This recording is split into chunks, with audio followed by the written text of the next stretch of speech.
Hello and welcome to the Blessings in the Streets podcast. I am your host, Joseph B. Roberts, and in studio with me today is a brother that I had the pleasure of connecting with a couple of months ago. It's probably been almost 3 months now. We had a chance to connect, and we exchanged information, and I extended the invite about him taking some time out to join us on the podcast, and he graciously agreed to do so. So I'm excited about what's in store, what he has to share.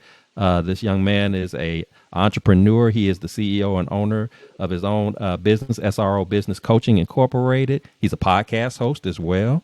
He's a father, but most importantly, he's a man of God. And like I said, he's taking time out of his very busy schedule to hang out with us a little while with the hopes of inspiring and encouraging and uplifting through the sharing of his story, through the sharing of his journey, particularly when it comes to how to overcome and deal with the challenges of adversity that we all face in some fashion or form. So with that said, it is my privilege and honor, ladies and gentlemen, to introduce to you Mr. Stephen Orefice. Stephen, thank you so much, my man, for being on the show. Thank you, Joseph. It's a pleasure to be here. Appreciate you having me on. Absolutely. Thank you. Thank you. So before we get into our segments, I do want to give you an opportunity to share a little bit about yourself, who you are, where you're from, what you do, kind of give the audience a taste of who is Stephen Orefice. Yeah, sure. I'm just a small town kid from Poughkeepsie, New York. It's about an hour north of New York City. Recently relocated to McKinney, Texas, about a year and a half ago, and grew up a Italian Catholic and full baseball, basketball, football athlete. In high school, three-sport athlete, and just typical sports family. My dad played in the Twins organization. My brother played Division I baseball for Marist College, and went on to play independent ball, and then I went on to play Division II baseball on Long Island University, CW Post, and then I went into coaching. So you're talking to a coach here on the baseball field, and now then baseball coach, now business coach. Kind of through my trials and tribulations, but started in New York City right after college and worked for Fox Television. I was blessed to be able to see the corporate world, and then kind of work my way back to the Hudson Valley where I was from. Always had aspirations of raising a family, just being able to be my own boss as an entrepreneur, which I got from my mom, Taurine,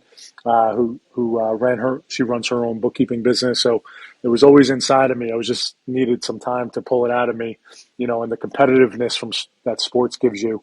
It's interesting how throughout your journey, it continues to follow you. You never know when it's going to come out. And I've had the blessing to run and operate my own business now, and be able to hopefully inspire and help other small to medium-sized business owners and entrepreneurs and CEOs, get to their field of dreams. And, that's what we're going to talk about today. But I talk about going after your field of dreams, achieving them, and not letting anything get in the way of that. Love that. Love that, man. You're doing some great work and allowing God to use you. And as you said, you just never know, and especially in the very beginning, how the connections make their way through you and manifest through you to start to walk in your purpose, whether it's, being inspired by your mom in this case, or just transitioning from the sports world to now to the business world, using some of those same techniques, some of those same skill sets, just in a different platform. So that's awesome, man. And again, I'm excited that you're here, excited to hear more about this. So with that said, any journey, any story that we talk about, when we're speaking about, how did this life journey go for us? I truly do believe that in order to capture the full essence of it all, it's important that we do go back to the beginnings. And so that's exactly what you and I are going to do right now. If you would kind of take me back to the beginning, take me back to the small town of New York, growing up. If you would kind of share with our audience, what was it like for you growing up? Fond memories that you have about growing up, as well as if there was any challenges that came along with growing up as well that you care to share. Please do so. Kind of give us that initial foundational basis of the beginning of your story. Yeah, for sure. So, I was actually born in Yonkers, New York, so not too far from Yankee Stadium. My mom was from Yonkers, my dad's from the Bronx. So they had aspirations of kind of raising, me, my brother, and my sister there. But I remember my dad, it's a funny story in our family, but the one time my mom had to come pick me up from school, where that was my dad's job, but he was busy that day. that one specific day, and he picked me up at the high school when I was in kindergarten, and I think it was Lincoln High School, and they were telling me that there was a lot of drugs going on the front stoop, and there's a lot of foul language, and my I come from an Italian hardcore family, so my mom's strong as an ox, and she picked me up that day, and she saw the environment, and she picked me up, took me home, and she went right to my dad, and she was like, "Hey, we're not raising our kids here, and we're going up north." And P.S. Literally, they packed up their stuff, and that's how we ended up in Poughkeepsie, New York, where I was raised pretty much my whole life. And I got a younger brother who's 3 years younger, and a younger sister who's 4 years younger. So we grew up in Poughkeepsie, absolutely loved it, and just a beautiful environment. There's tons of things to do, hiking, trails, outdoors. We were all into sports, like I mentioned before. So I had a beautiful childhood. I have two amazing parents that I give the grace to for raising a tough young man like myself. But yeah, we just a lot of our life was sports. My dad really pushed me and my brother to stay on that path. So we stayed out of trouble. My sister played softball too. So whatever we can get involved in the schools, to keep our grades up. Number one, they were big on school to make sure we were good humans and giving back to the community and educating ourselves to be able to get to the next level.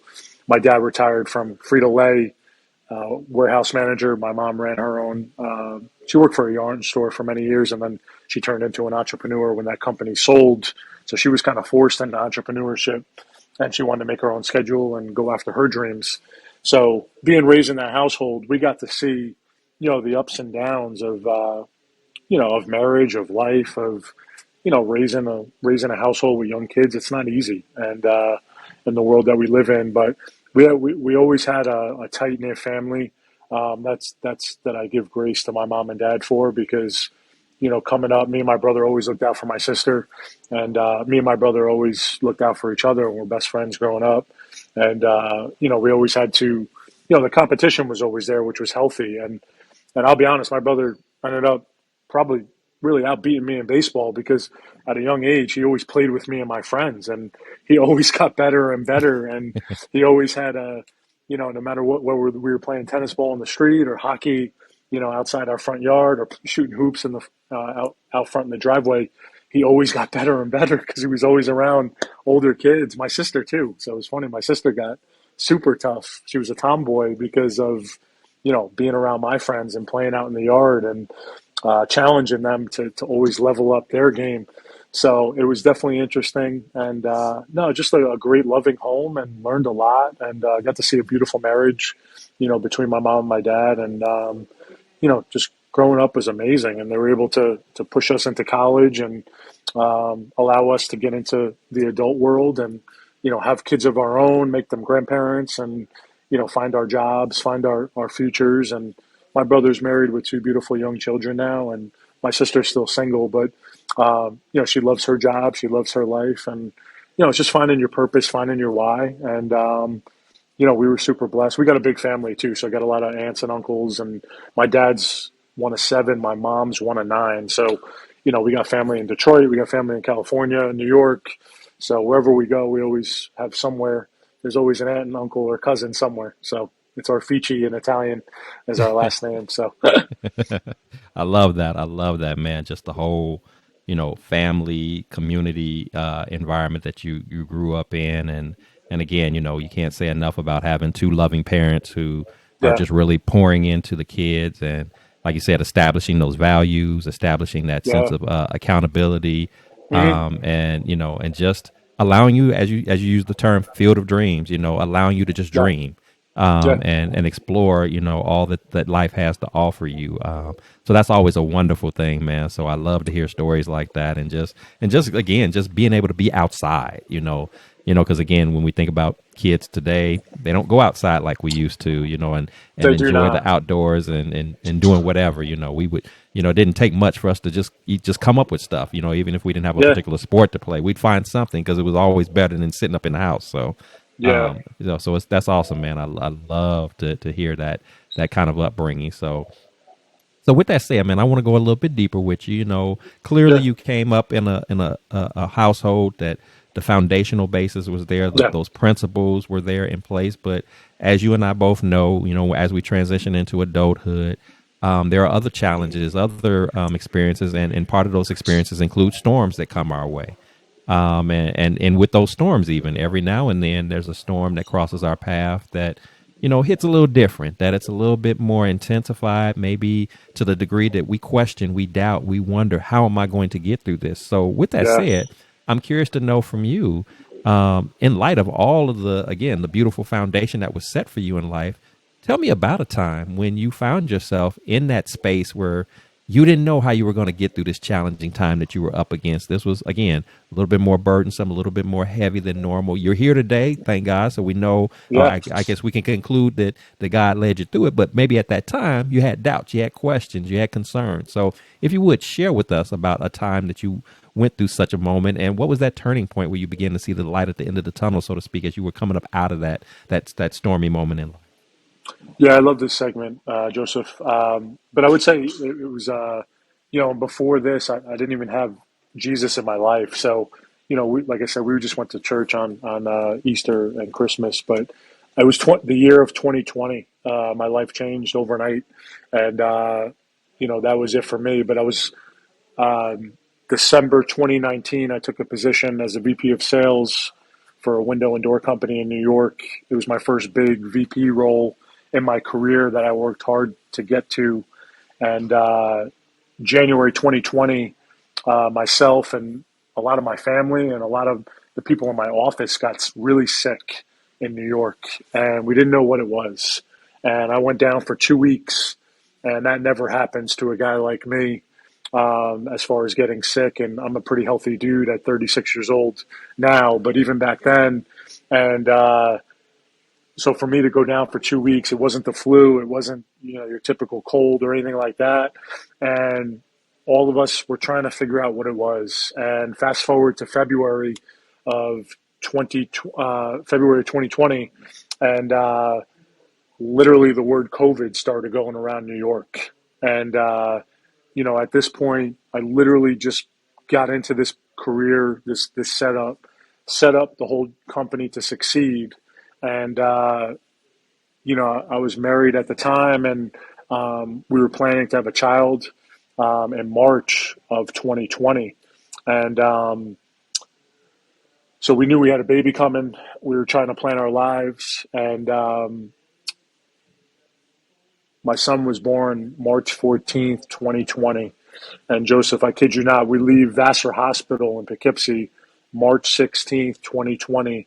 And as we're leaving the hospital, we're one of the last couples that pulls out of the hospital. The gate shuts behind us, and New York goes on full lockdown. Um, Mm. and what we didn't know was that it was going to be for about 3 years. And at that point, driving home, we were just so grateful to be able to get out of that hospital together, and everybody was healthy and happy, and we had our new baby boy Milo. Um, so pulling out of that hospital, things changed, and my ex-wife was a hairdresser, so automatically overnight she lost her job. Restaurants went down, gyms were shut down. Now my job was on the line. I couldn't go in the house anymore and sell windows and doors. So we pulled home. We had a brand new baby. I mean, we couldn't even see our families. We had little visitors here and there, but my parents didn't meet my son until about 6 months in because of the safety concerns of COVID. And so we had to leave the hospital, go home, and it was just me, him, and my ex-wife. And it's you look back and it was an amazing experience because we got no distractions where we got that extra time with my son. But man, was it a life change for me. And I'm kind of a severe extrovert, um, a personality type guy. So I need people around me. And, to not know what your future looks like was very difficult for me. And so just things change very rapidly. And, we went through that phase, for the next 3 to 6 months. And I was very close to losing my job. and I was hanging on by a shoestring. And yeah, I didn't know where to go, what to do, how to handle it. It was a very difficult time. And I was working for a family owned Christian company. So all I knew is that they were, I was heading into church every Sunday with them, got invited in by them.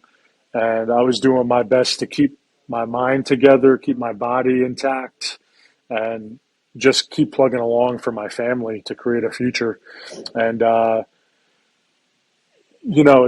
it was day by day. It was watching the news, getting depressed, and dealing with everything that was thrown at us. So wearing masks every day and trying to keep ourselves as healthy as possible.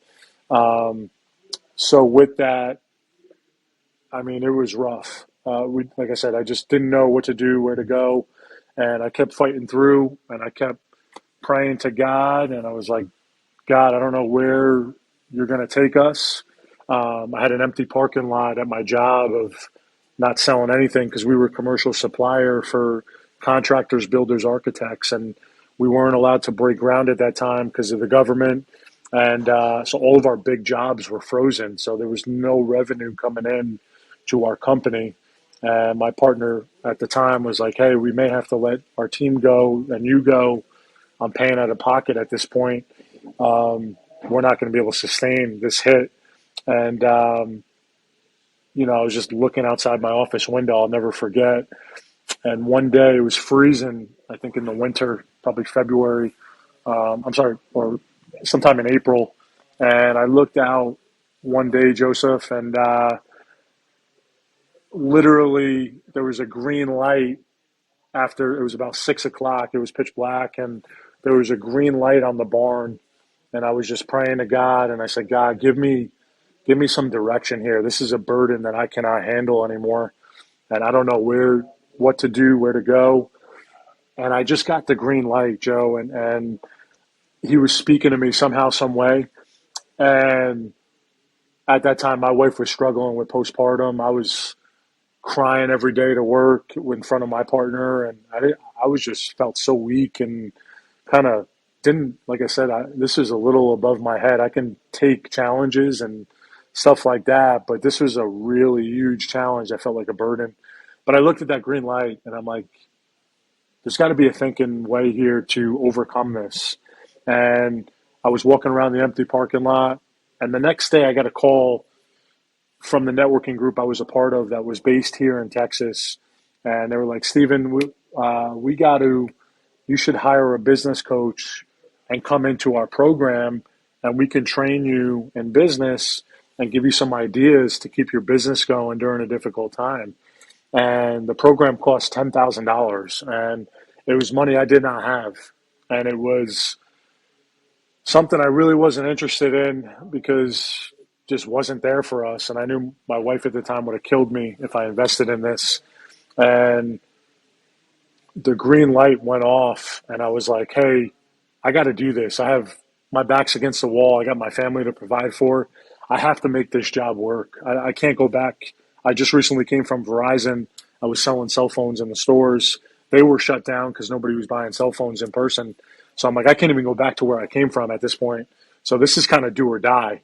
And couldn't let my family down and my kids down. And so I said yes, figure it out later. So P.S. I invested in this program. I started a networking group online because I knew there was other local business owners that were struggling. And I started this networking group on Zoom.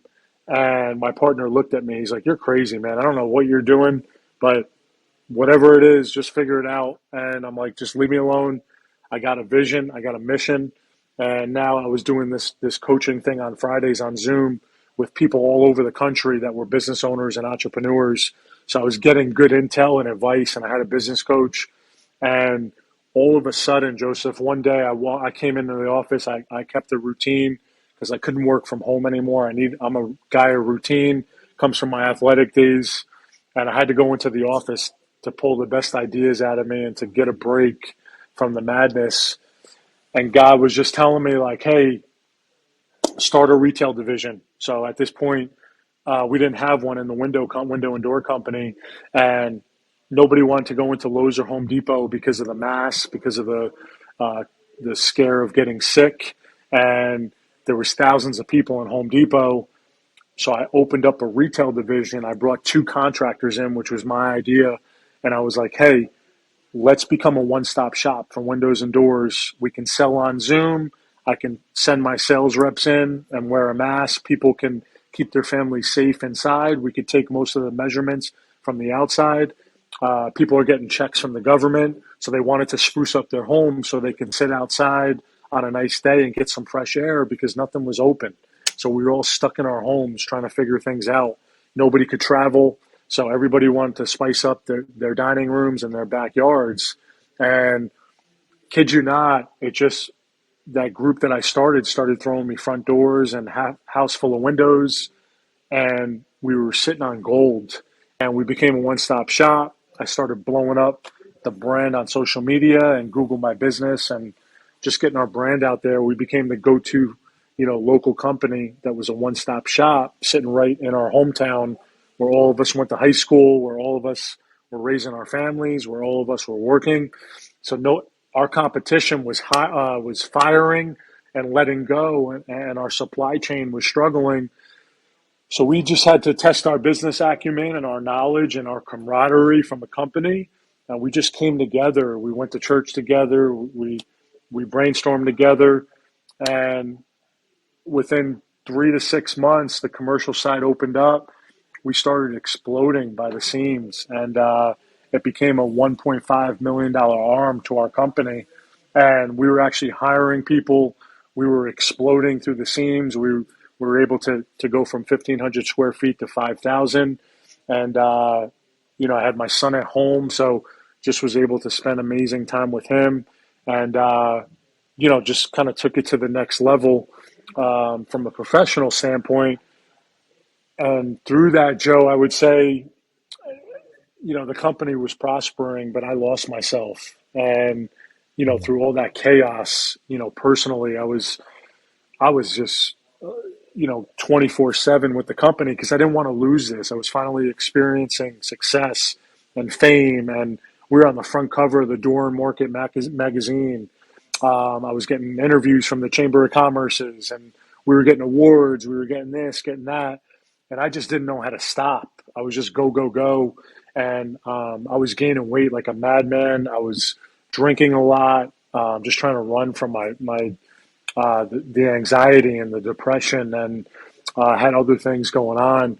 And so I was kind of dying inside, and my wife at the time was struggling, even through all the success. And we were brand new parents. We were, trying to hang on to income, and trying to make a legacy for our family.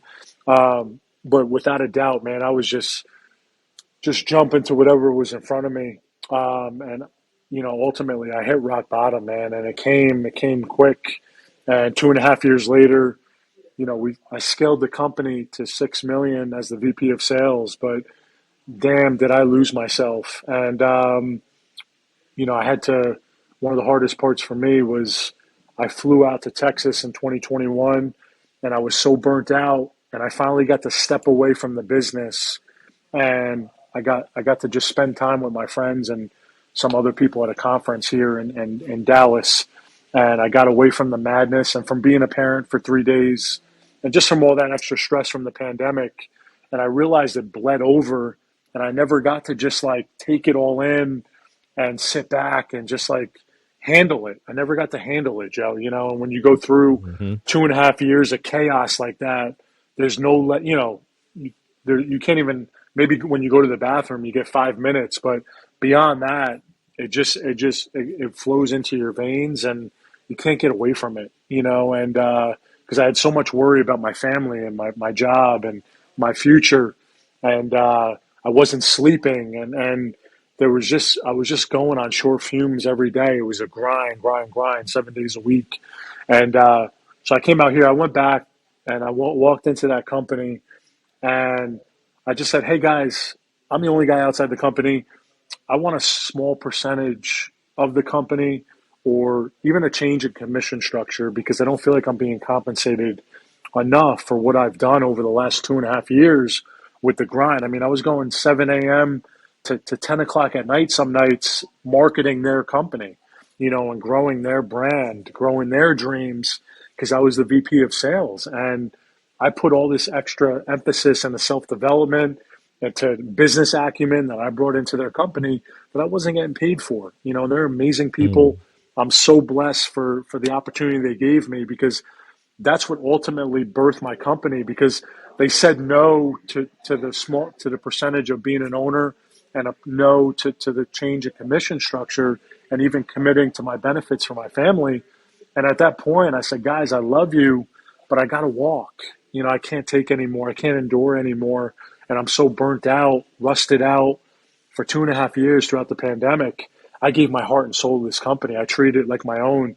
And for them to say no to both, Hmm. I was like, wow, I really don't have a future. And if I continually grow it at any time, I know they wouldn't have, but at any time they could tap me on the shoulder and say, hey, Steve, we're going to go a different direction. You set up all the processes and procedures. You set us up for success. I'm going to hire somebody at $40,000. At that time I was making six figures. So I had no security for my Mm. family, and that was 2.5 years later. So, I said, I love you guys, but I got to walk. And I packed my office up and I left and we left on good terms from what I thought, but it was something in my heart that I had to do. I couldn't, sometimes you get to that point where there's nothing left in the tank, and that goes for sports as well. And, literally I packed up my stuff and I left, and within a few days I launched SRO Business Coaching Incorporated.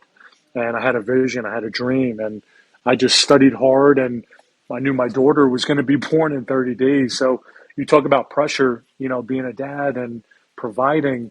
And I guess the one mistake I made was I should have told, my wife at the time what I was going to do, but it was kind of one of those moments in time where I wasn't planning on leaving, but God was like, hey, go start your own. You just coach them up in sales and marketing and operations. And I see a bigger vision for you. I see you being a CEO. I see you helping other people do what you just did.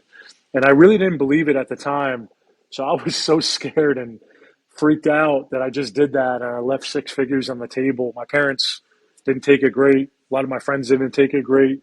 Um, but I knew I had something more in the tank, Joe. And, I left, and then, you know, from that point, I started seeing the light in the tunnel a little bit. I helped another landscaping company. So they were paying me monthly. I was helping them out scale their company.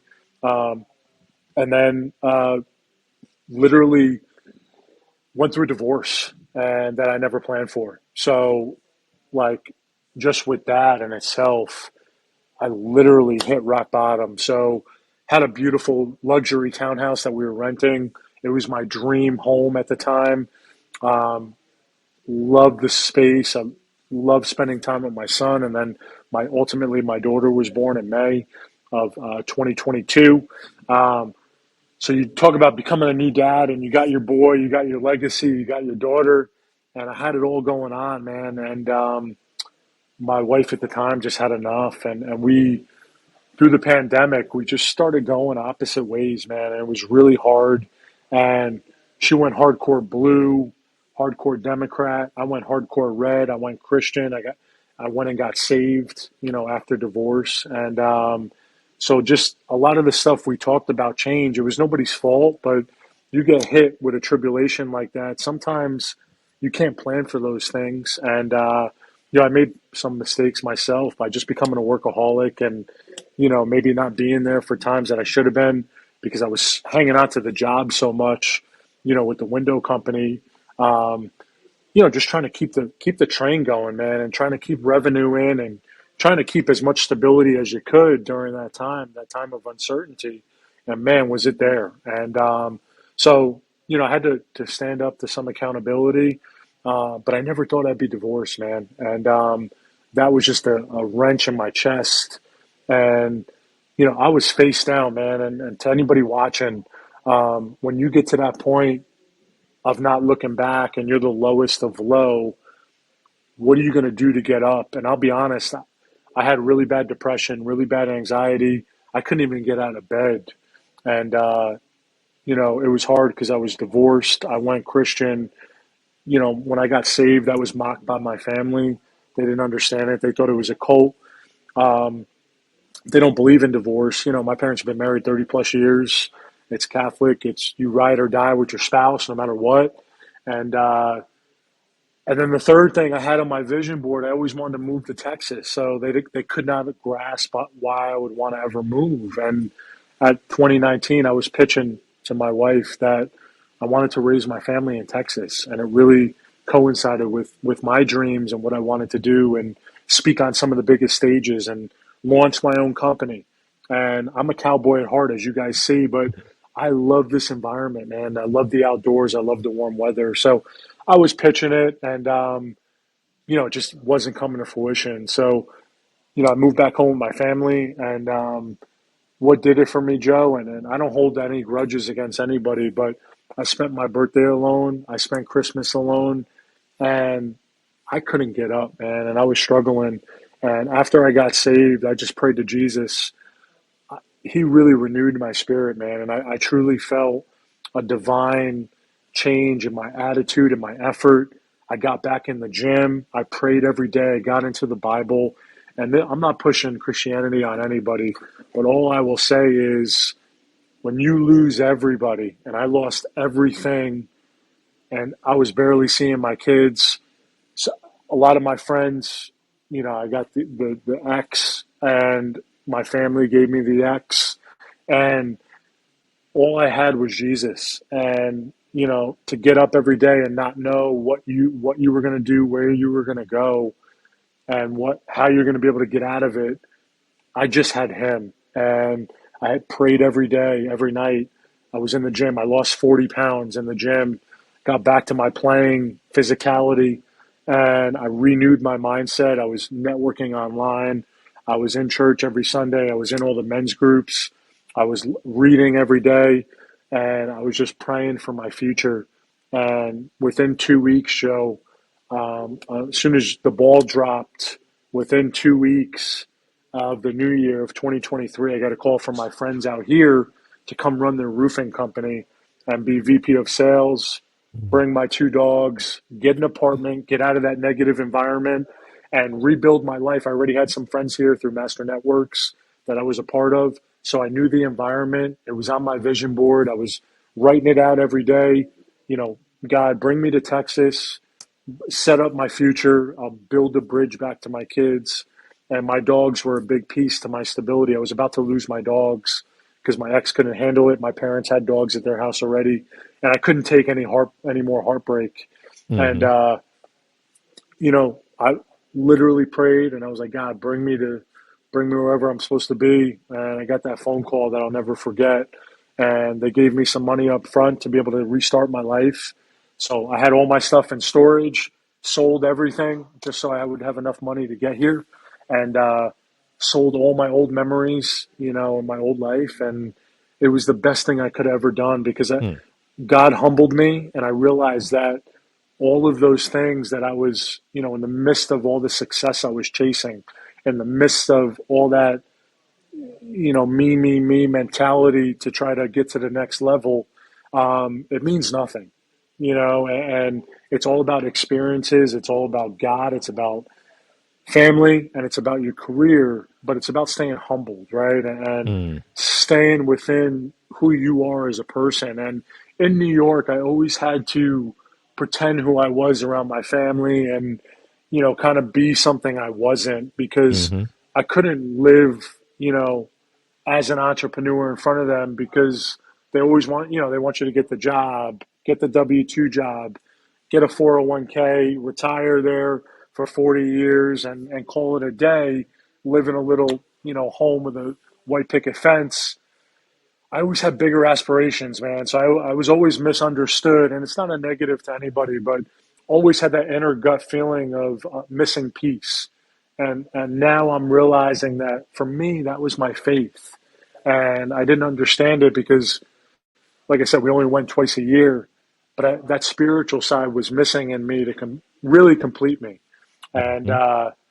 so packed up my car, grabbed all my clothes, sold my whole storage unit within a week. Everybody was like, "How'd you do that?" I'm like, "Power of social media and friendships and relationships." And, always had that. God gave me a gift of deep relationships and energy and vibe and helping others. And literally, Joe, day and a half, it took a day and a half to get here, but I hit Virginia. And I was driving in the middle of the night. I was in Virginia all night. It's the longest state when you go west to east, east to west. And I'm Mm-hmm. like, damn, does Virginia ever end? And, literally, I just broke down in tears, man. And I was like, it was me and my two dogs and a house, car full of my stuff. And I'm like, I can't do this. I can't leave my kids. I got to turn around. And it was downpouring. And I'll never forget that night. And it was at the end of January. And I looked up on the hill, and there was two crosses that were lit up in Virginia, and my heart just stopped. And I literally heard him say, "Stephen, just keep going to Texas." And I just grabbed the wheel, and I was like, "God, you got the wheel. Take me to Texas. If you want me to go to Texas, I'm willing to go back home and rebuild my life. But I need some guidance here. This is something I can't handle." And I just kept going, Joe. And the next day I got there, man, and pulled into Texas. I had the most beautiful sunrise Mm-hmm. early in the morning, and it hit me square in the face. And my heart just stopped, and I felt at peace, and I felt at home. And it was the weirdest feeling I could ever explain. I actually had this feeling yesterday with the eclipse right Mm-hmm. here at the star, and I felt like there was just a higher power, man. And I landed and I got here and I just felt at home. And I showed up to an empty apartment, had nothing. I had an air mattress and my clothes. And by the grace of God, all my friends rallied around me here. They brought me furniture. They made me comfortable. They made me meals whenever I needed food. Helped me if I needed to go to the grocery store or whatever it may be. So I had a job right away. I was able to just get off the ground, man, and just rebuild and restart. And it was a true blessing. And I got involved in the Chamber of Commerce's, and all the networking groups, which God's given me a blessing to be able to do and build relationships. So got ingrained into the community, and just got around people. I found my church. I found a men's group that are some of my best friends today. Mm-hmm. What's called Holy Smokes. We meet every Friday. We smoke cigars, talk about Jesus, and just a true fellowship. And we're good friends. And we break away twice a year. We go into the woods, and just got back this weekend. So it's a group of about 20, 30 guys. And so you talk about plugging in new friendships, new family, new setups. And Dallas, Texas is just blowing up, man. And it's just there's nowhere else I would rather be. And you know, my career's been taken off, and it's been a blessing. And after I helped that window company here in McKinney, after they sold off, I just got down on my knees again. I'm like, it's time for me to do this. My concept has been proven. It's time for my company to take off. This is all I've ever wanted to do. This is going to give me the flexibility with my kids to create a legacy, to take them on trips that I never thought I'd be able to. And this has been the inner fire for me to launch. And here I am. I mean, I'm partnering with the Dallas Cowboys. I'm sitting in Frisco at the Star. Um, my Google address is the Dallas Cowboys headquarters. I'm so freaking blessed, and without the grace of God, I would not be sitting here right now. And I still got a long way to go, man. I'm by far perfect, but I have the support structure that I really needed after divorce and after depression, anxiety. Um, I mean, I was in a chamber, not in jail, but literally wearing an orange jumpsuit, trying to figure out my anxiety with doctors and trauma, and trying to figure out how to get to the next step. And the people here in McKinney, the people here in North Texas. I mean, you talk about needing and wanting. I mean, there was a time, after that window company sold, I hit rock bottom again. I was on a high, and boom again. And the people here have just been anything that I need, man. The people at church, I do a life group. I got some of my best friends here now. My friend Rodriguez, who's called Mr. U, he's an influencer here in DFW. I mean, some of these people I would have never met if I didn't come to DFW. And God keeps placing people in my life, to help me, to bring me on my path. And I'm just grateful, man, because this place is a mecca of entrepreneurs, of people Mm-hmm. that truly care. I'm used to the New York City vibe of riding the train, people throwing elbows at you. You don't even talk to people next to you, typical New York City stuff.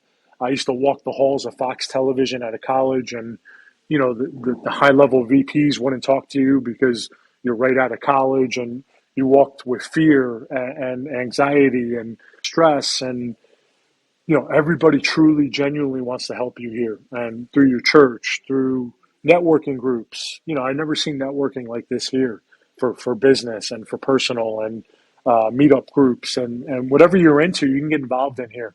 And so here we are, Joe, and yeah, I'm just so excited about 2024, man. Like, I never thought I would be running my own business.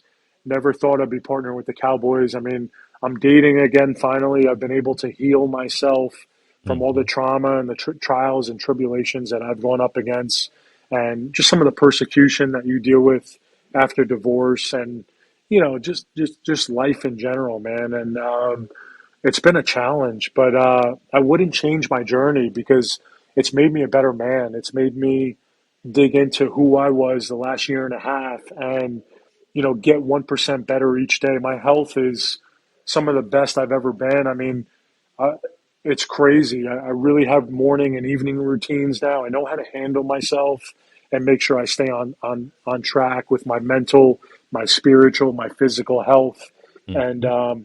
I'm on a mission, man, to help as many people achieve their field of dreams so I can ultimately achieve my field of dreams. And those mistakes that I had early on and through my career, I realized that it's about giving. And when you can help others get to their ultimate, you know, Super Bowl or World Series is what I call it, Mm-hmm. God's going to gift you, he's going to help you get to your World Series or your Super Bowl. So that's where I am today, man. And I'm so excited and I'm blessed. And I'm just grateful to be on the show to share this message because as I've shared this with other men too, I'm a big advocate of number one, diversity.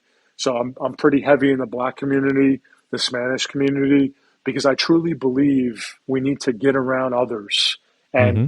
coming here in Dallas, that diversity I haven't seen like that where I'm from, and it goes on. But here, there's actually an effort to put those groups together so we can come together as men, as men of God, as brothers and sisters of God, and we can help each other grow and call each other out on our weaknesses, hold each other accountable, and help each other in business and in life and all the struggles. We all go through the same struggles. I don't care whether it's your skin color, where you came from, what you did, what you didn't do, what sports you played, what failures you have. We've all had them, man. And sitting around that bonfire this weekend with those guys, we all shared the same struggles. And I was like, wow, I was on a lone island for a long time, man. It felt like 10 years, but it was about a year and a half, almost 2 years, and all I had to do was pick up the phone and call somebody. And I was so scared because as men, especially Italian driven mentality, we don't talk about our feelings. We got to fight through it. Even when we feel weak, we got to show up and represent our family. We got to get through whatever it is. And you know what? I'm changing the direction of that because there are so many huge stressors in today's world, and men specifically need an outlet to be with other men to handle those stressors. And we shouldn't feel weak with some of those struggles that we're having, and even the hard stuff that's out there that men deal with beyond closed doors. We should be able to talk about it because we need help getting through it, and every man deserves that. Yeah, you're absolutely right on that, man. Wow. You have no idea, and perhaps you do, but I'm just gonna say you have no idea how powerful of a story that you just shared. so many layers to that, but you have dropped a considerable number of gems that we can apply to our lives from myself as well as for my listeners. Yeah. That's powerful, man. I mean, obviously we know the whole dynamic that came with COVID, but a lot of times we don't get a chance to talk about Oof. we focus about the death part of it, Yes. but the physical death, but we don't really talk about the emotional, the spiritual, the mental death that a lot of Everything. people went through. Hmm. And so to hear you talk about this and speak of it from that perspective, I mean, that is so powerful. And there's so many people who've been wanting to talk about those kind of Uh-huh. things, how it impacted them. So it's refreshing for me, as I'm sure it will be for others who have gone through similar experiences as you, particularly in terms of that impact of COVID. Um, I'm thankful that you shared in the level that you did, because again, it was your way of being transparent and being vulnerable and saying, "Hey, I was going through. I was Oh depressed. I man. was Yeah. anxious. I was stressing. I was, Hmm. and we're not even talking about the at this point, we're not even talking about the money part of it or anything. No. I was just going through just because of the state of affairs, the environment that we were in, to be shut Yeah. in, but be an extrovert, to be shut in Yeah. and feel like we're blocked off from the world. And that was one of the things when you think about the upside to COVID. I feel like you benefited from the upside of COVID, which was for many people who were feeling like you were feeling. It was also a moment of time to have a moment of reflection, to say, Oh, you know great. what is my true purpose in life? You had people who had been, as you stated, had been working the 9 to 5s for years. And then now they had a chance because they were in a situation where they were forced to sit still. Now it caused them to sort of think deeply and say, what am I doing? Am I really Yeah. maybe giving more to this job than what I should be? Not that I'm not a loyal employee and dedicated to what I'm doing, but maybe there's something bigger for me where I can take those same skill sets and use it to pour into other people and do it on Yeah. my own schedule, on my own time, and have the opportunity to, make good money in the process of that. So Yeah. a lot of And I people. and Joe, I will say, some of the things I learned was work-life balance. Right. I became an expert in Zoom, so I found it really taught me that everything doesn't need to be in person. You can structure your days that work best for you, so you can actually be a great family man. You could be a great friend. You could still be into passions that you're into. So Mhm. utilizing your calendar, something I became an expert in, on that. And I would also say I saw the podcast platform as an opportunity during that time, because I was struggling and I pushed myself and God put it on my heart. I started my podcast out of my high school bedroom, with my parents, and they were all coming down on me, laughing at me, like, "What are you doing? That's a waste of time. You're not making any money on it." But I stayed true to my heart. I grew it out of my bedroom, and here I am now out of the Star, broadcasting it with a full production team and inspiring so many other people. Mhm. And now I'm about 50 episodes in, because I saw the opportunity back then 2 years ago to be able to start it when nobody else was willing to commit with consistency and do it every single week. And I did it every single week since the pandemic, and it's allowed me to grow and get through there. But yeah, the pandemic, and I just want to say, Joe, on record, this it could happen to anybody, man. I was a top 1%er performer. So if you don't control your life and take the steering wheel and be the CEO and make sure your mental, spiritual, physical health is healthy, you can very easily go off track. And Mhm. that really alarmed me, because I never thought that could happen to me. And I got punched in the face many different ways financially, when I got divorced, lost everything. And I forgot who I was, and to be able to be face down, but it's a blessing, man, because you're able to come up off the ground and get rid of all the toxic stuff that was in your skin and in your veins, and you get to choose what you take into your mind and in your body and in your soul. And once you're able to do that, you truly are a renewed spirit. And I live and die by Joshua 1:9. Be strong and courageous, for the Lord your God is with you. And I have it on my notebook everywhere I go, and I carry that with me, because that's the quote that got through me the hard times. And I got on my knees every single day, and I wanted to get rid of all the toxicity and all the bad traits that I had, and I wanted to reform as a man to be a great father to my children. And I'm still got more ways to go. But that was my driving force is my kids and to live a fruitful life for God and to help as many people as I could in my path. So that I want to get on the record because I want people to truly take care of themselves. And it's okay to have struggles, man, and cry as a man. And you got to put people around you that you can go to and be super vulnerable to. And I'm Hmm. so blessed to have those people in my life now that I don't care what they think about me. I don't care what other people think about me. I'm as straight as an arrow, and I've been authentic as an arrow for the last 12 years on social media. And I've lost a lot of people, but damn, I gained a lot of people. And if I can help one person every single day, that's my goal. And I want to inspire, I want to motivate, and I want to help other people that are down get out of that hole because there's so much opportunity in this lifetime if you commit and, connect the dots between spiritual, mental, and physical. Take care of yourself the right way. Um, Anything can happen. You could achieve your field of dreams. Absolutely, man. And one more takeaway before we move forward, Yeah. that I wanted to emphasize. I think the biggest transformational moment in all of this was that you had to learn to lean in to God and allow Him Mm-hmm.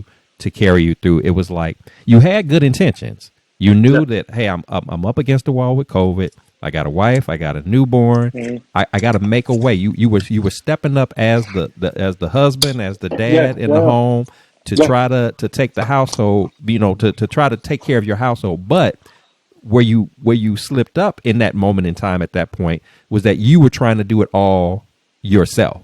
And Yes. and so here's God sitting back watching you, admiring your dedication and Yeah. your commitment, but at the Yeah. same time looking at you like, okay, who should you be relying upon? Should it be you or should it be me?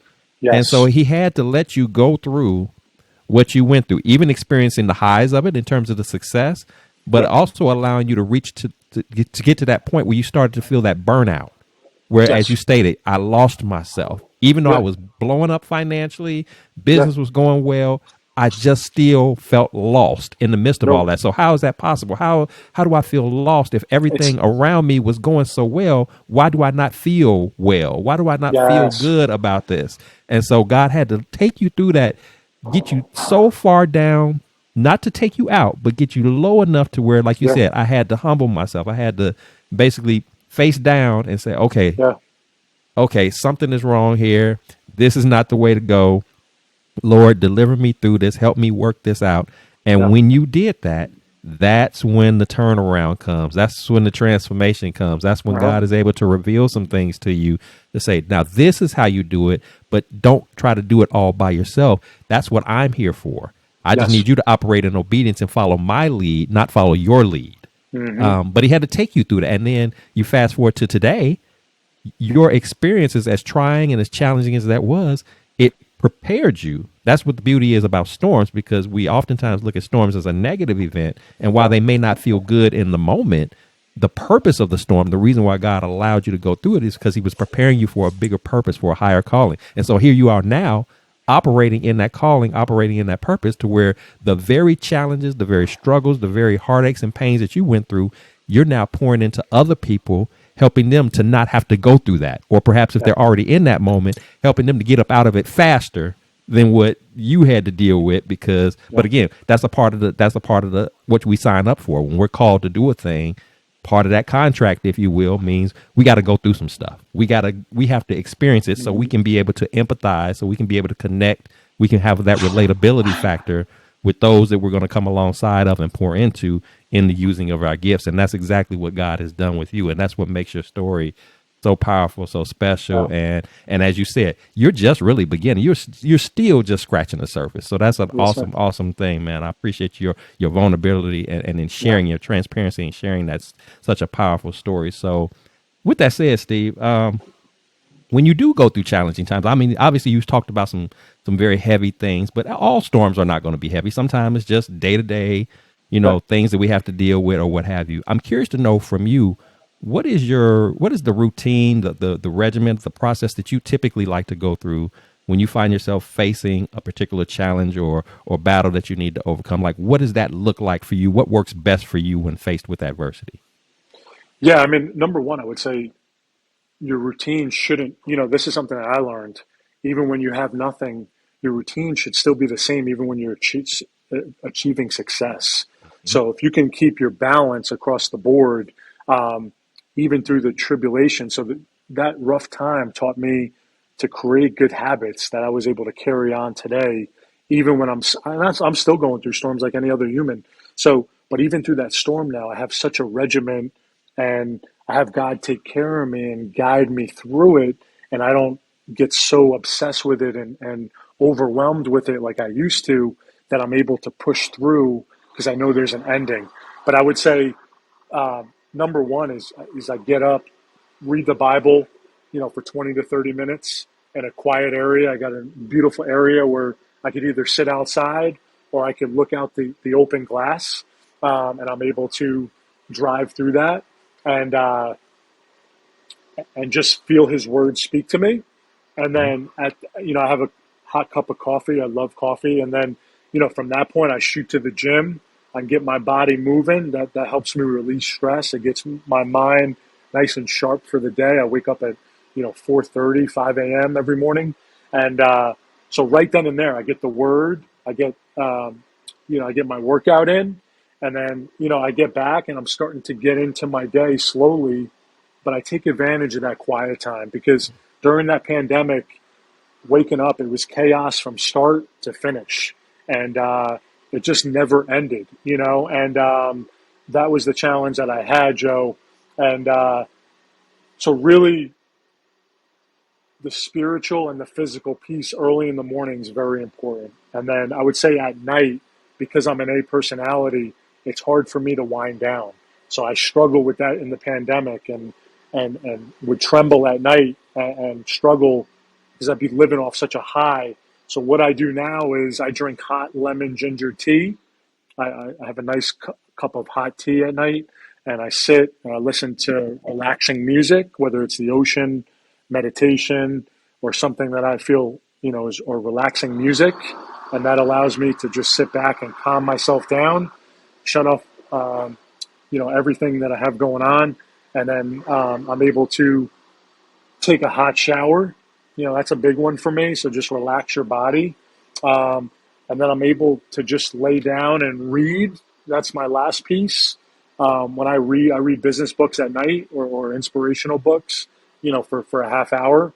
And I'm trying to, level up my knowledge. But by reading, it actually makes me tired at night. And I'm able to put my head down and get a great night's sleep by 9:30, 10 o'clock. So I can wake up early, make sure I'm getting at least 6, 7 hours of sleep.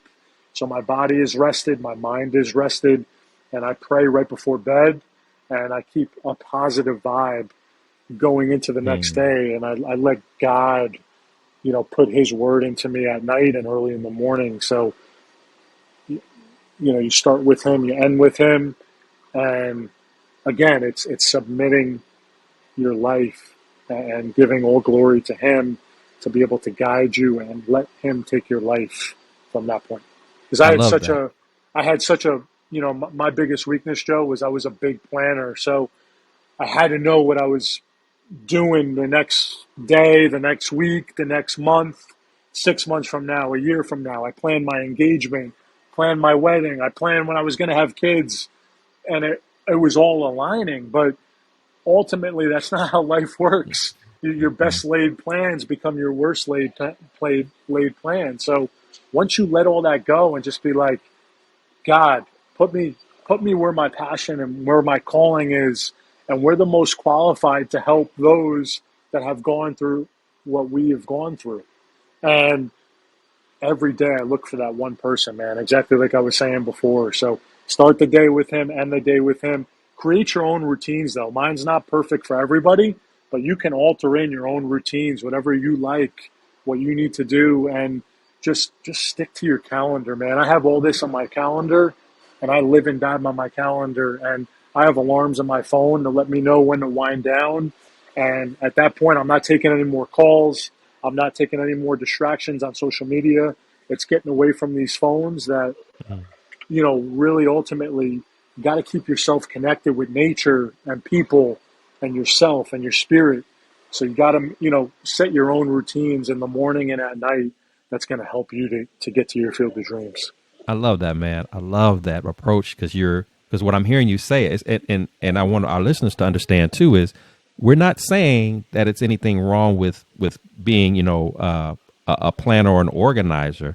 But it's the perspective that you choose. You said instead of worldly planning, which is about the calendars Yep. and knowing everywhere I need to be, you plan in the sense I'm gonna call it spiritual planning. I plan each day to spend time with God, Yes. and it's a plan that carries me throughout the course of the day. I'm constantly planning to be in God's word, in God's presence, in God's proximity. And that's what allows you, that's what not only positions you to have a good day, but it also positions you for that unexpected storm that might come your way that you didn't Yeah. know that was going to arrive, that you didn't see coming, but it's okay because Yeah. I've planned my normal routine, my normal process is about planning to have God at my side, have God within me, have God in my head, and everything that I'm doing God is a part of that process. I'm letting him lead the way. So it doesn't matter what comes at me. I'm Yeah. prepared nevertheless. It's faith over fear, Joe. And, I'll give you an example. I mean, I had one of the roughest days the other day, but I kept my heart good. I kept my mind good. I had my routine. And again, I choose faith over fear now. So I'm like, you know what, God, if you want me to, struggle here, then let me struggle. I'm not scared of what's coming my way anymore, no matter how severe it is. He has the plan. But I walked into a at lunchtime, I was like, hey, I'm just going to go get some fresh air. I had a good heart on. I'm like, smile on. And I'm like, you know what? Just smile. And I was like so grateful for just walking around here in the star. And I was going to meet somebody for coffee. And the kid, one of the tables right before the door, he's like, hey, man, I like your hat. I'm a Christian owned Christian apparel company. Would love for you to be, wear my apparel at no charge. And I'm like, what? And so I sat down with him, man, for 15 minutes. And he's like, you're a business coach? I'm like, yep. And, just like pouring into him for free. And he was a younger kid, just getting out of college. I was inspiring him. And he's like, yeah, man, I'm going to call you. I would like you to be, be my business coach. And so I just had a great conversation with him and no expectations whatsoever. But we just felt each other's energy, and I Mm-hmm. truly believe, when you keep that spirit on you, those right God will place those right people in your path, and that's happened to me many times since I moved here, and so just check your spirit too, and check your attitude, and even when you're going through a hard patch there, just try to keep a smile on, take a deep breath, and try to just really see people, see what you're doing, and be grateful for where you are. And and that's just how God is, man. And I'm so thankful, just that I've had the opportunity this evening to just hang out with you because for me today was one of those days that was a little rough, Hmm. where even as excited as I was to speak with you this evening, mentally and emotionally I was drained and Hmm. didn't really feel like it. But I said, you know what? I need to do this, not only because it's on my calendar, but I need to do this because, and I think you can relate to this every now and then. The encourager needs to be encouraged. And what I'm hearing, Yes. and you're encouraging me, especially when you talked about that faith over fear, because I was having some fear moments earlier today. Hmm. And, and you reminded me, you confirmed for me because I was trying to speak to myself about these things, kind of endorsing that same faith over fear concept. And so for you to add that further confirmation, don't worry. Don't fear. Keep a smile Yep. on your face. If this is what I'm supposed to deal with right now, then that's what I'm supposed to deal with right now. Yeah. But you're going to be okay. You've been Yeah. okay this far. Don't think that you're not going to continue to be okay. God is going to work it out. You've been dependent upon Him. Continue to allow that to happen. So I just personally want to thank you, just even as you're sharing your Uh, story, man, because yeah. I needed to hear that today. Again, That makes me feel sometimes the good. encourager needs that, and You do, and so man. I needed that today. So I thank you for that. Yeah, Um, and my message to you, Joe, because you're a lot of people are inspired by you too, and you're doing this show, which is a huge blessing to others. But don't be scared to reach out to people that's been on your show, and whatever's on your mind to just ask them. I had somebody. that I text this morning. I was like, hey, I don't know if I can keep doing my own business. I'm like, this is so much stress financially, and I may have to. I'm considering going back W-2 and getting a full time job. And she's like, Steven, you came this far, man. Trust God, trust what you're doing. So I'm letting you. I had those fears this morning too, man. And I like reach out to people. You got my cell phone. Reach out to me because we all have them. I get them continually, man. And the devil's working, and there's a lot Hmm. of demons out there as well, and people and in things. So just keep going, man. And we're all, like I said, we're all dealing with the same things. And the encourager also takes a lot on. I do my podcast too, and I'm like you. Some days I just don't want to do that show, but I'm like, just keep going, man. You're gonna get in that room, and something magical is gonna happen, and it happens every time. Every And it time. sounds like Every you time. needed me, and I needed you today, man. Yeah, So it's a I needed some win-win. Steve today, so Yeah, I met up. yeah, This was divine timing for this because we were actually, I know our audience doesn't know this, but we actually had a different day initially yeah, scheduled, and that didn't work out. Again, I don't think yeah. that was an accident. You were supposed to link up with me today because God saw that there Uh-huh. was going to be a need, that you were going to have a story, that I was going to need to be connected to that, and my listeners are going to be needed connected to that on this day.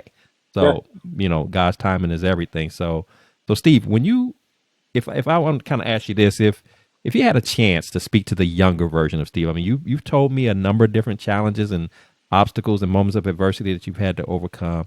If you had to speak to him, the Steve that hadn't given his life to Christ at that time, the Steve who was trying to do it all on his own and yeah, not lean into God to get him through. If you had a chance to speak to him or speak to somebody that is having the opportunity to listen to this and they're doing right now what you used to battle with, trying to be the superhero, trying to put on the yeah, cape, trying to do it all by yeah. themselves, and they're burning out. They don't know who they are. They've lost themselves. What would be your words of advice, your words of inspiration and encouragement that you would have for them, that you believe would be key things that they need to perhaps change that trajectory so that they don't go through that same moment of burnout and frustration and loss of self? Yeah, great question. I would say iron sharpens iron, right? So get a support team around you. So I found a group of men as soon as I got here that I latched onto on purpose because I knew they had some of the same struggles that I did. And these are guys I can call, text at any time. And being here by myself with my two dogs, that was important to me because, I didn't have my dad around. He's back in New York.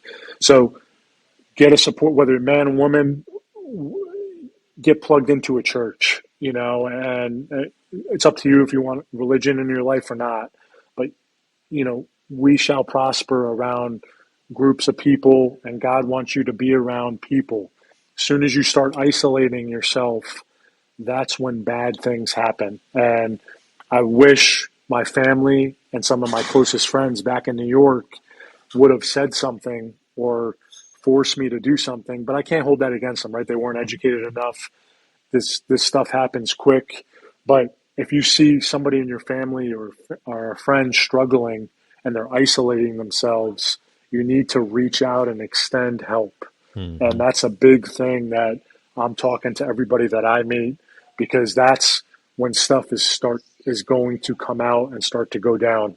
So support staff is number one. Limit yourself to the fake world of social media.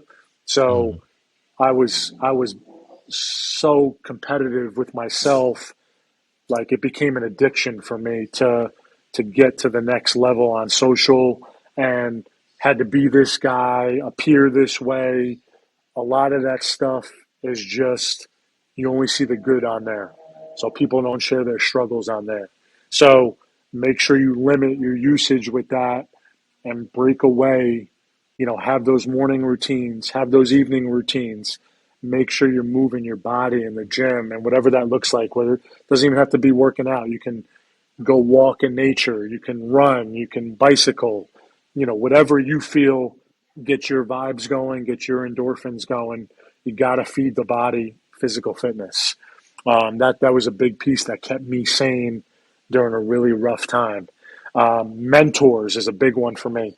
I hire my own business coach right now. Get mentors.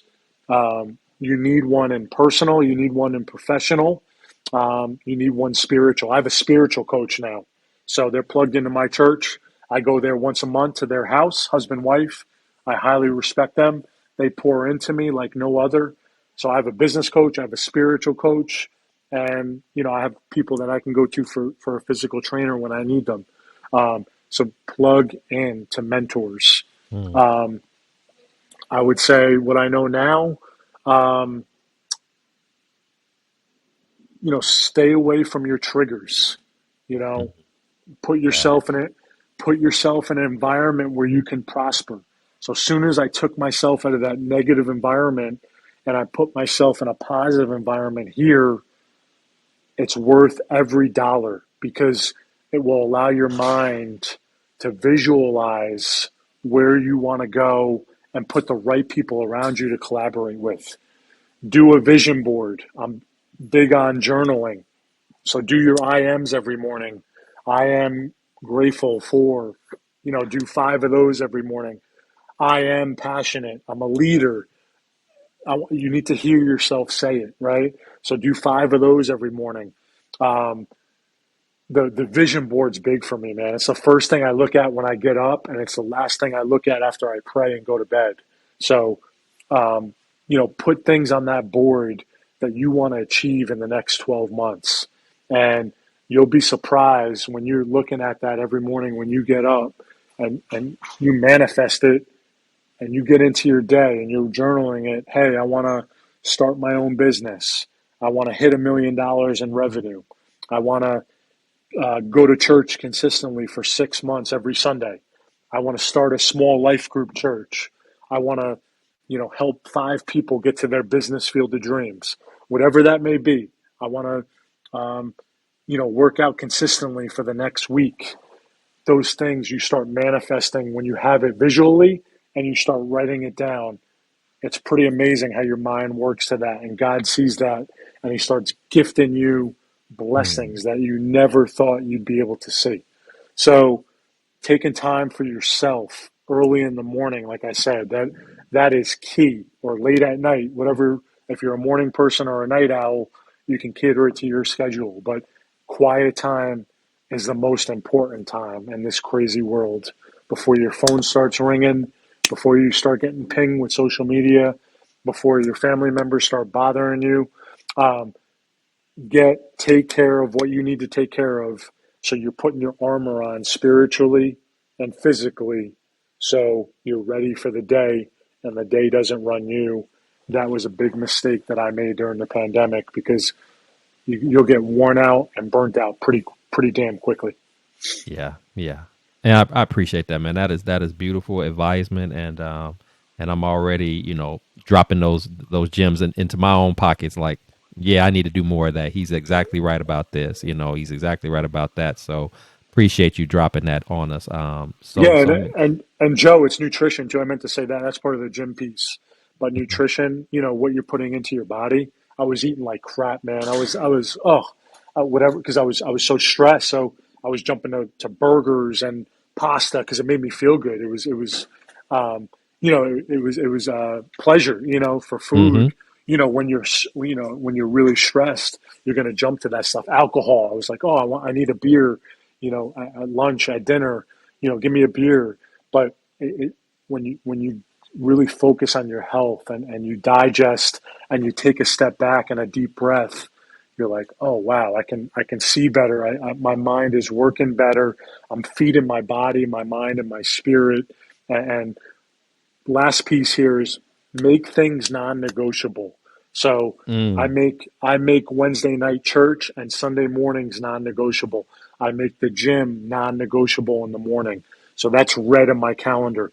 I make praying and reading the Bible non-negotiable. Those are mm. all in my calendar.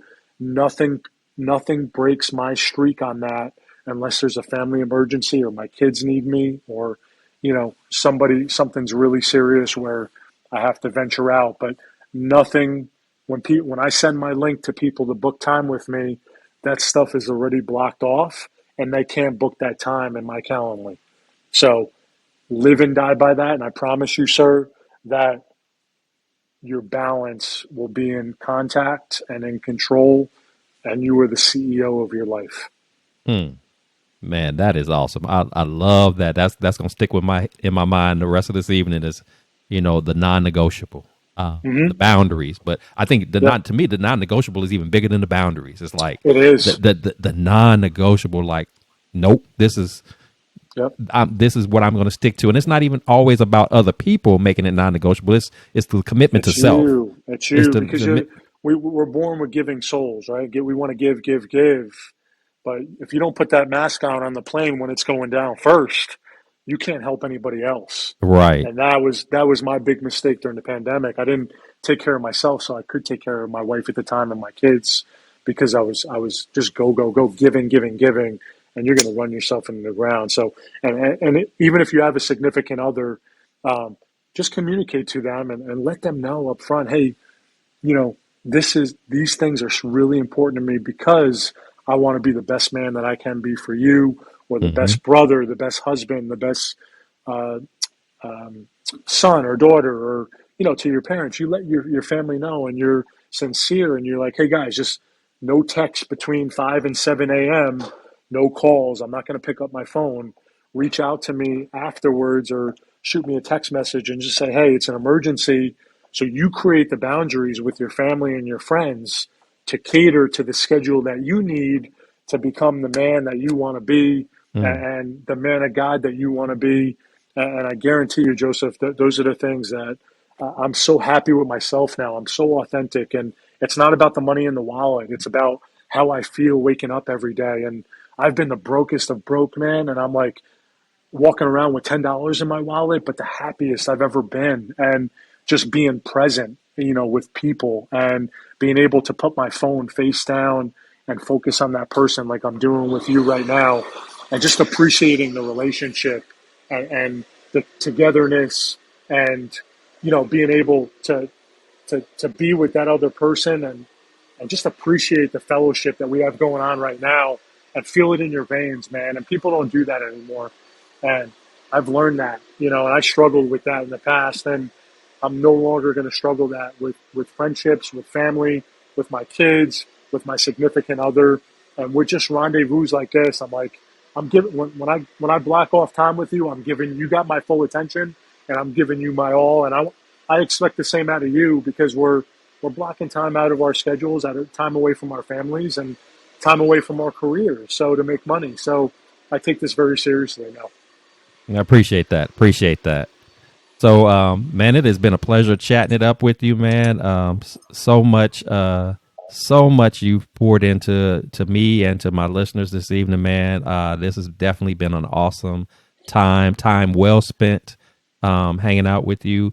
But as customary here on the Blessings in the Streets podcast, before I let you go, I do want to have this opportunity to acknowledge you, to love on you, to appreciate you, man. So if you got anything that's Thank you. either going on right now or coming up down the pike that our audience needs to know, to hear about, how they can connect with you, please share that, man. We want to celebrate you. What you got coming up? What's going on with you?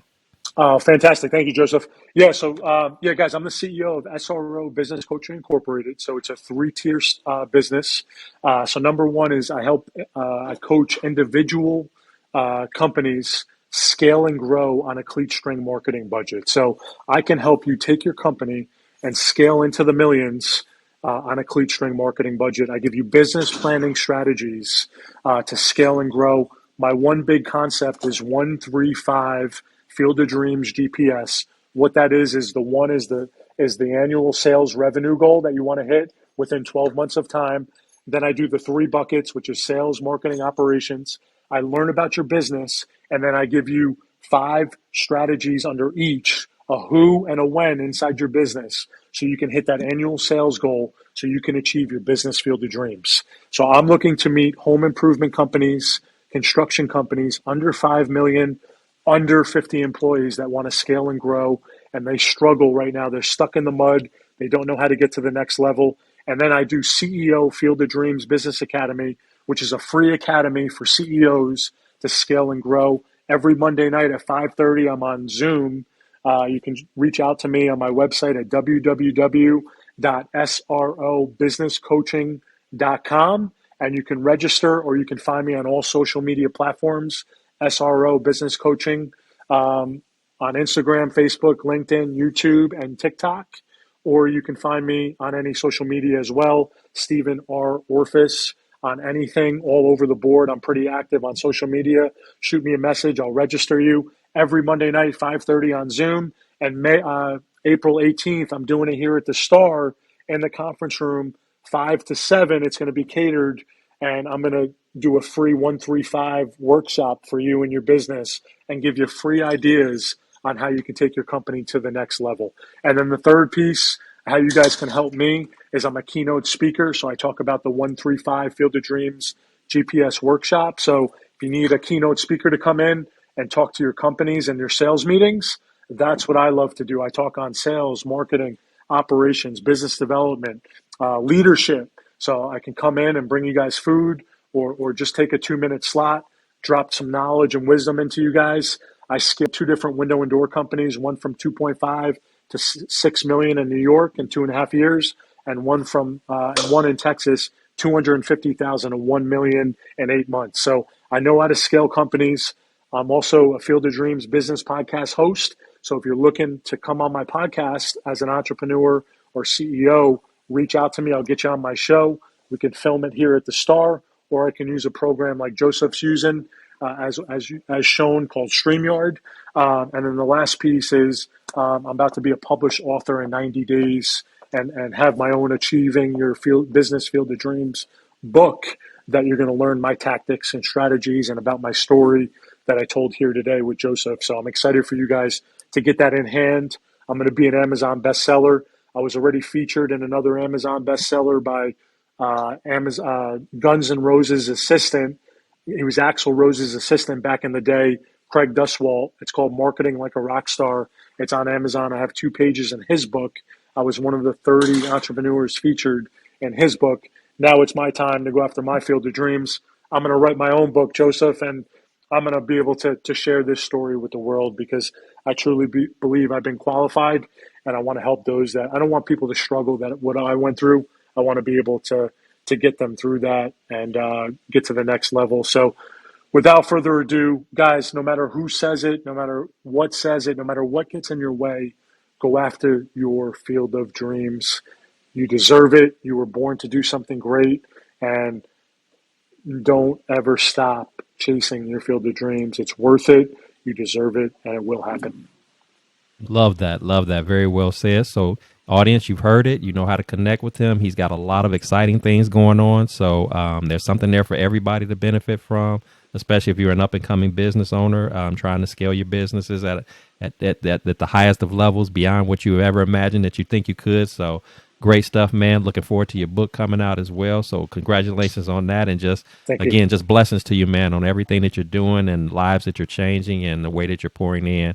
Walking in your purpose, man. So that is definitely to be celebrated, and we are. I'm so appreciative that you're on, and just know that you have an open door. Anytime you want to come back on the show, you're more than welcome to do that. We can capture other topics and subject matters, man. But it has definitely been a blessing and a pleasure to have spoken with you this evening, getting to know a little bit more about you than I've had a chance to know. I'm glad we made the connection, and for my audience that's tuning in, if you've enjoyed our podcast today, the content, the subject matter, you enjoy what we're doing here at the Blessings in the Streets podcast, please share, please subscribe, please like, please comment, because this is what it's all about. We want to encourage, we want to inspire, we want to uplift, being transparent and vulnerable with our own personal journeys and stories, with the hopes of encouraging you and letting you know that no matter what adversities, no matter what challenges that you're up against, it doesn't mean that you can't overcome those challenges and those adversities, that there's purpose and there's reasons why you're going through what you're going through.